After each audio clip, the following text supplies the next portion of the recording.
Hey guys, Brent Campbell again. Though my E46 M3 is a 2004, its build date was October of 2003, so it's solidly 2 decades old now. The first owner was a wealthy lady who lived in Clayton, Georgia, did not abuse it, and bought it apparently because it looked good in the showroom. Returning home from a weekend trip in the North Georgia mountains 3 years later, my brother spotted it on the dealer lot at Clayton Ford, among the heavy-duty pickups they typically sold, and he couldn't let go of it. He returned a few days later, found it to be in perfect order, and he bought it. 3 years later, he bought the M5 and asked me if I wanted it. I jumped, seeing it as a dream come true. Picking up where I left off in my last video 3 years ago, my perspective has changed since, as the comments section predicted. I said at the time, essentially, that it's downright cheap and easy to maintain. Well, for what it is, I still don't think it's expensive, as it is one of the greatest BMWs ever made. But objectively, yeah, the maintenance is expensive. That said, it's not particularly difficult to work on if you have the skills, which I don't. Yet the car uses BMW M parts, which command a premium, as they are designed to handle track abuse, something most daily grocery haulers aren't designed to do. Worryingly though, I've read that as cars age out of warranty, OEMs are no longer incentivized to ensure the quality of replacement parts, meaning sometimes replacement parts are of inferior quality to the 20-year-old parts already on the car. So generally, I baby it and keep a close eye on issues, and I think we've managed it pretty well, balancing maintenance costs with keeping this special car tip-top. In my 12 years of ownership and the 46,000 miles I've put on it, I figure I should discuss with you what I've done versus what they say to do. The first of the big three. I had the rod bearings replaced back in 2020, though it proved not to be urgent. I made a video about that. Last summer, we did the SMG to manual transmission swap, an easy decision. I made 3 videos about that. 1, the controversy over the SMG.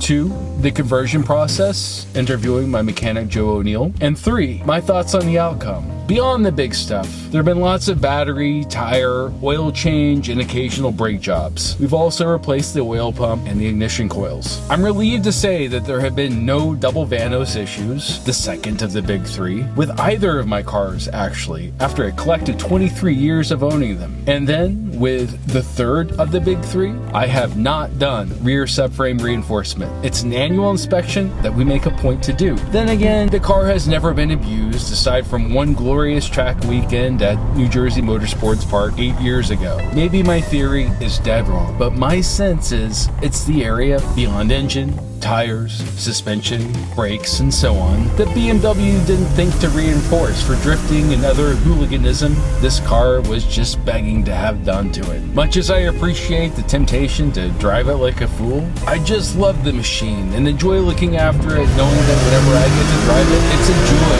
I'm privileged to experience. I don't know. Maybe that's kept me from tearing up the subframe?